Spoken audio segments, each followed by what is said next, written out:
Diving Deep are episodes where I talk to my guests about their life experiences, their wisdom and knowledge, creating a space to share stories, connect, and give others hope. I truly believe we can learn from each other, and knowing someone has overcome what we might be going through can give us the power, hope, and faith to overcome our battles as well. I truly hope you enjoyed these videos. Don't forget to share, subscribe, like, and hit the notifications button. Welcome back to my channel, and today I have Mr. Reid Carpenter with me. Well, when I started working at Dreamcatchers, one of the first things I knew of Mr. Reid, but I didn't know him personally, and one of the first things that caught my attention was like celebrating their 50th anniversary. At first I was like, just 15 years or like 50, and I was like, I need to know, like I need to talk to him and like ask like, how have you made it work, especially in a time where one of the things that I'm like super scared about is marriage, but I consider marriage something to be sacred for me, and when I marry that person that I want to marry, I want it to be forever. But I think like not everybody's on the same page about that subject, and I just wanted to ask, like, how have you made it work? Well, I got married in '64, so it's now 55 years of marriage, Wow. And my wife was 19 when I married her in Pittsburgh. But in terms of the essence of your question, I've given a lot of thought to what I'm going to say, not because you and I are talking, but just in general. Again, I don't know anything about your religious background. I'm not going to say this because I know what that is or what you believe. But the fact of the matter is that the premise of my understanding of marriage is based on the fact that God is. God is. And if God is, then you and I were created by Him. And, that great verse way back that says, in His image He created man and woman. Now, when you begin to unpack, I came from a family that believed what I just said. I came from a church that believed what I just said. So I had a lot of support for the fact that I was created by God as a very special person. And I had one of those mothers that spent most of their day praying for me, and I needed every ounce of it. So my mental models were unbelievably profound. Strong men, strong women, strong marriages. Okay? My church was characterized by strong men, strong women, and strong marriages. Now, did those marriages have all kinds of, challenges and of course, okay, as did mine. Okay. The other thing I would say that I've really paid attention to, and I was happy that you were going to interview me on this note, because I don't get a chance to talk about it that much. Nobody cares. I care. But marriage, to me, is a sacrament, okay? Now, what's a sacrament? Are you Catholic in your background? Yeah. Well, so am I. Not by background, but by conversion. And so, as a Protestant, getting married in that framework, it was always, as I just said, very, very important, very Bible-centered, okay? But the word sacrament wasn't really part of our growing up language in the church, okay? Which it's absolutely center in the Catholic Church, okay? And so if you and I grabbed our cell phones right now and asked Siri to give us a definition of sacrament, what you're going to see is something like an infusion from above of an eternal ingredient that makes special the human condition.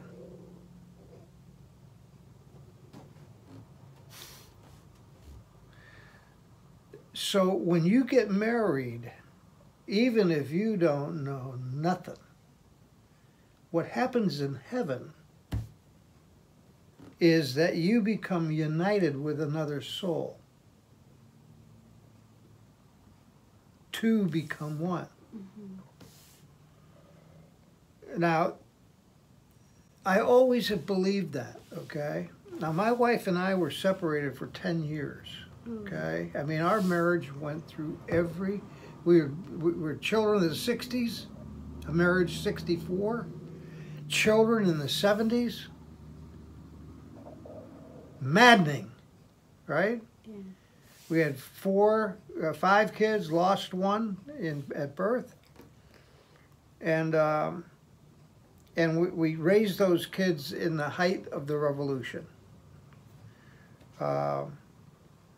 And in that regard, my wife being 19 when I married her, in 1971 she left me. The fact is that she didn't know who she was. 5 kids right in a row by the time she was 29. She woke up one day, women are burning their bras, the women's movement is at hand, and she's saying, who am I and who are you? How did we get here? So I've got to get out of here and I've got to find out who I am. And that was a very difficult journey. Most marriages don't last through that. Yeah. So my answer to your question, the only way that ours did, and most don't, is based on the absolute foundation of what I've just said. If these precepts are not anchored in your soul, you can't withstand that. The enemy is he is able to destroy, but he can't destroy God. He can't destroy so. How did you keep that spark alive in your relationship? Most people talk about the honeymoon phase is over. And so how are you able to keep that spark? Did you compliment your wife on the regular?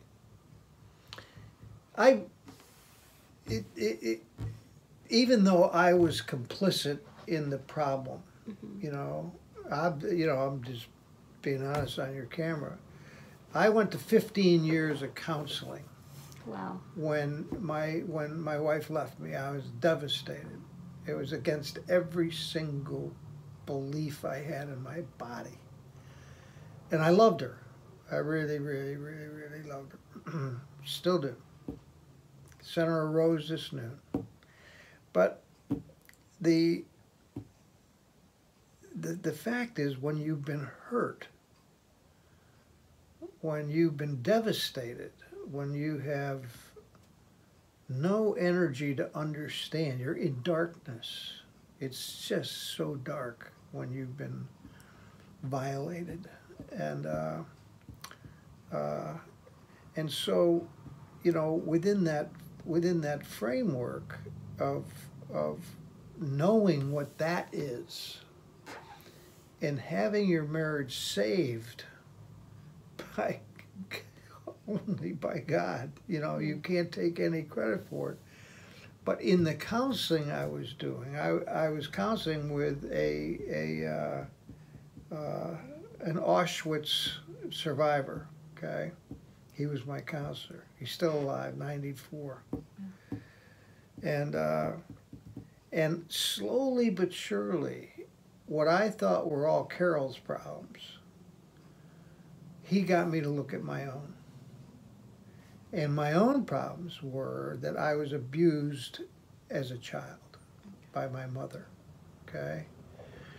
What was the nature of that abuse? My mother was a very doctrinaire Christian who had set ideas as to what your behavior needed to be. And if you didn't measure up to that, you know, she never physically abused me. But the punishments that I received for things I didn't even know what I did were really quite amazing. Months in my room and, you know, just isolation. And, well, that produced a massive anxiety disorder in me. Anytime I'd walk in the house, I could tell by the atmosphere whether I'd been caught again. Therefore, fearing that punishment was going to come. So I learned to lie, I learned to hide, I learned to do whatever I had to do in order to avoid that. Well, then that carried over into marriage, okay? So I started hiding from her.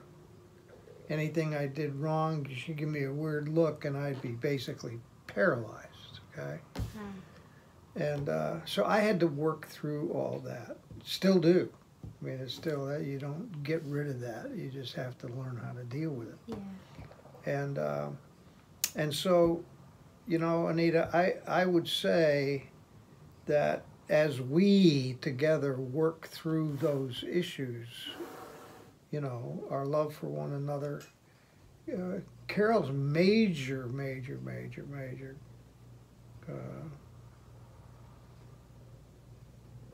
gift was that she was converted into the Catholic Church. She just was so desperate, because I'd basically, my theory was at that point, if I'm the cause of all this, why in the world do I want to keep doing it? Okay, let me out of here. And, you know, I didn't have any aspirations for anybody else. I just didn't want, I couldn't live by being blamed, okay? And so when we began to really work at that stuff, by God's wonderful grace and mercy, it worked. And we pinch ourselves, I mean, just so you really know, we pinch ourselves every single day that we have this incredible love for each other. She's 75, I'm 80, and she looks like she's 14. And but it's amazing how gratitude, every single day gratitude, is the fountain of resiliency. Wow. Remember that. Gratitude. So you find a man who really loves you, that man is going to be so filled with gratitude, okay, for the fact that God has given him someone who is, that he doesn't deserve. He doesn't deserve. It doesn't, you know, that gratitude. Thank you, thank you, thank you. Men are terrible, okay? Men are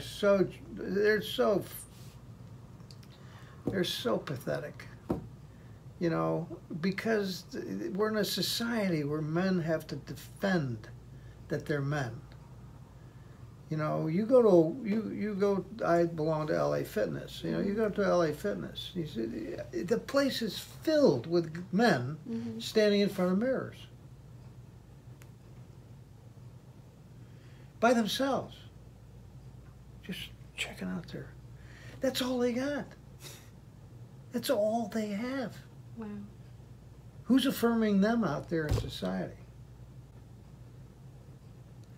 Their relationships with women are absolutely horrendous. You know, I have an occasional cigar and a beer at a place called Boat Campers. I like to watch sports there. The way women talk, I never heard the F word as many. I mean, there's no difference between men and women. And the disrespect that they have for each other is just amazing. The only thing that keeps them in any way, shape, or form palatable is they all drink. You know? Mm-hmm. You got to have a beer in your hand in order to cope socially. And so when I say these things, it's more of a matter of looking not at the problems, but what are the elements, because that's the question you're asking. What are the elements that keep relationships, especially marriages, alive and well? Yes. Okay? So you've heard a couple things from me. Yeah. Mm-hmm. The essential one, and I don't mean this glibly or, you know, marriages that don't share the same faith really, really struggle. And I know a lot of women whose husbands aren't believers. And they really, really, really, really, really suffer. It maybe hones their skill of patience and endurance and, you know, but when you've got it the other way, if I were a young, beautiful woman like you are, my first criteria, beyond any others, would not be looks and not be this or that. It would be, I need to peer into his soul. I need to have the key to his soul open in front of me so I can really honestly see what's in there. See if he's got any channels that are open. If they're all closed, because he's doing his man thing. Okay? What is a man thing? Don't need help. I can do it myself. You know. How do you know when a man's open and closed? Can you feel it? I think somebody with your sense, if this is a personal question you're asking me, you're not asking it for a universe of people. You are a beautiful soul. I can tell you that. Okay? I don't need anything more than that. You are a beautiful soul. And you got other parts of you that are beautiful too. Mm-hmm. But your soul is, we're having this conversation. I've never had a conversation like this in 50 years with anybody who walked into my office and said, I want to interview on these matters. That's a soul that's in search. Okay? That's a searching soul asking questions that are soulful. Wow. Okay? That's what that is. Yeah. That's what you're doing. Yeah. So you will know. You will know. I can't speak for anybody that walks through the door that they would know. I don't know, but you're asking me about men. And how do you find a man that has these attributes? Well, probably not at a bar. For sure. Probably not. You know, it can happen. But a good, unbelievable woman. She just broke up with a guy that she thought she really loved. And just to listen to her, I was so surprised that she wasn't that she was receiving it the way she was. Yeah. But when you sat and listened to her, right, she could begin to see the signs that scared her about how he wasn't who she thought he was. Okay? And if she didn't know herself and know what she was looking for like you are, you'll know. You'll know if you're respected. Mm-hmm. You will know if your soul is nurtured. You will know if his first intentions are physical. You'll know all those things because your soul will put those things to the test. You'll probably have him on camera. What do you know? So, yeah, so. I just never had somebody tell me like what qualities to look for in a man. Well, let me speak to that a little bit. I think the qualities that you're looking for in men is the capacity to listen, to look into your eyes and want to know, not be afraid of who you are.